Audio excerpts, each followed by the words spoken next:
Bienvenue dans le podcast de l'initié de la bourse, la rubrique boursière du magazine Trends Tendance. Tous les mercredis, Pierre-Henri Thomas, journaliste chez Trends Tendance, vous propose un aperçu de l'actualité des marchés financiers. Ce podcast est réalisé avec le soutien de Keytrade Bank, leader incontesté du trading en ligne en Belgique. Bonjour à toutes et à tous.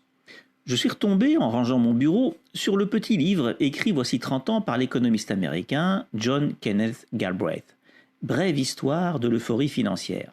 Et cela m'a fait réfléchir. Est-ce que nous ne serions pas en train de vivre maintenant une nouvelle période de fièvre boursière, un nouvel accès d'aberration mentale, comme dirait Galbraith?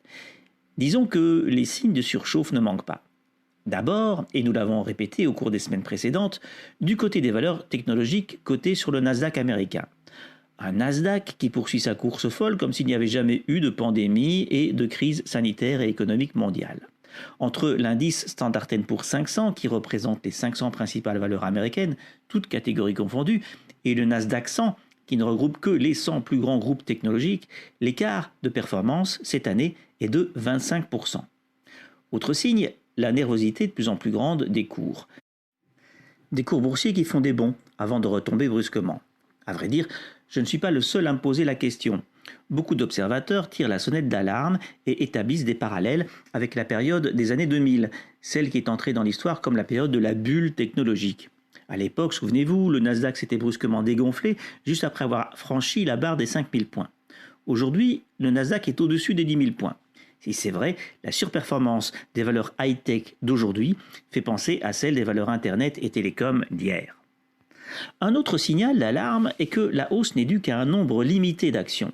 Les 8 plus grandes entreprises de l'indice Nasdaq 100 ont une valeur boursière combinée de plus de 8 000 milliards de dollars. Leur cours a déjà augmenté de près de 50% en moyenne cette année. On parle évidemment des Amazon, Google, Facebook ou Apple. Alors c'est vrai, il y a 20 ans, et c'était très étonnant, il n'y avait pas grand-chose pour nourrir la spéculation. Peu de chiffres d'affaires, pas de bénéfices, des sociétés avec une part de marché limitée, pas de réserves financières, juste des perspectives de croissance. Et c'est bien différent aujourd'hui. Les quelques géants du numérique dont nous parlons dégorgent de liquidités, affichent des bénéfices plantureux et des folles croissances. Mais rappelons-nous ce que Galbraith avait écrit il y a 30 ans. Quand un climat de surexcitation envahit un marché, dit-il, quand on parle d'occasion unique fondée sur un flair exceptionnel, que tous les gens censés mettent les chariots en cercle. L'heure est à la prudence. Peut-être y en a-t-il vraiment une d'occasion, peut-être existe-t-il ce trésor caché au fond de la mer Rouge. Mais une longue histoire nous prouve que le plus souvent, il n'y a là que tromperie et autosuggestion. La parole est maintenant à l'expert de Keytrade Bank avec une analyse de l'actualité économique et financière. Dans le podcast d'aujourd'hui, nous braquons les projecteurs sur le S&P 500. Vous le savez sans doute, la pondération du secteur technologique dans l'indice phare de la bourse américaine a fortement augmenté et atteint désormais plus de 22%.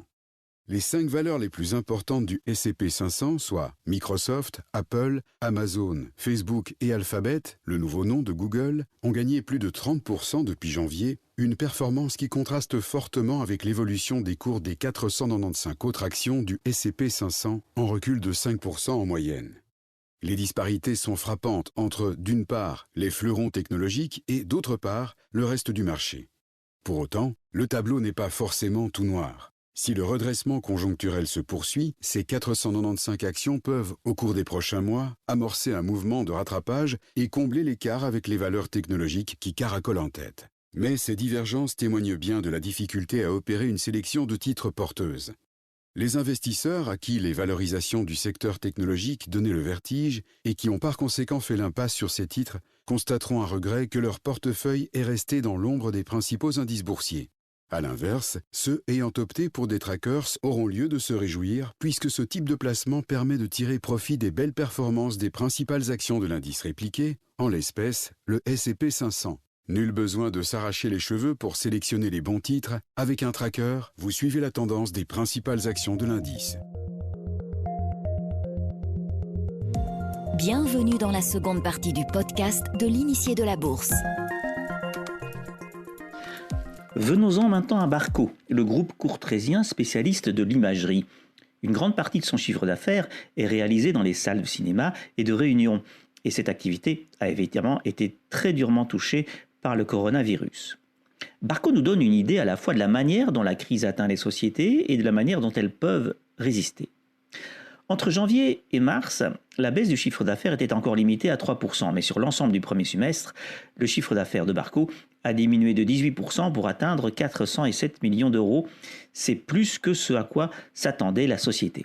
Et ça montre la brutalité de la crise actuelle. Toutes les divisions du groupe n'ont pas été impactées de la même manière. Sur le semestre, les ventes de la division Entertainment, c'est-à-dire les projecteurs pour les cinémas, entre autres, ont baissé de 20%. Les ventes de la division Entreprise, qui vend des systèmes de visioconférence, ont baissé de 35%. Mais le chiffre d'affaires du pôle santé, centré sur l'imagerie médicale, est en hausse de 8%. Première leçon de cette crise donc, pour affronter les risques avec succès, mieux vaut avoir des activités diversifiées. Deuxième leçon, il faut réagir vite, ce que Barco a fait, en réalisant des économies. Par exemple, le groupe a fermé une usine à Taïwan et a externalisé la production de son mur d'image Unici. Résultat, le coût d'exploitation a diminué de 15%, permettant d'afficher une marge brute relativement stable de 39,4% contre 40,5% il y a un an. Une belle marge donc, mais sur des volumes évidemment, des volumes de vente en repli. Et du coup, le bénéfice d'exploitation chute de 40% pour atteindre 40,7 millions d'euros au premier semestre. Barco n'exclut pas non plus de réaliser des ventes ou des fusions de certaines activités. La troisième leçon donnée par Barco est d'avouer que le groupe est plongé, comme tout le monde, dans l'incertitude. Barco estime ne plus être en mesure d'aligner des prévisions pour 2020. C'est honnête, mais ça peut faire peur. Le cours de Barco a perdu plus de 40% depuis le début de l'année. Merci d'avoir écouté le podcast de l'initié de la bourse. Vous trouverez plus de conseils et d'analyses de l'initié de la bourse demain dans les pages vertes du magazine Trends Tendance. La semaine prochaine, nous sommes de retour avec de nouvelles analyses.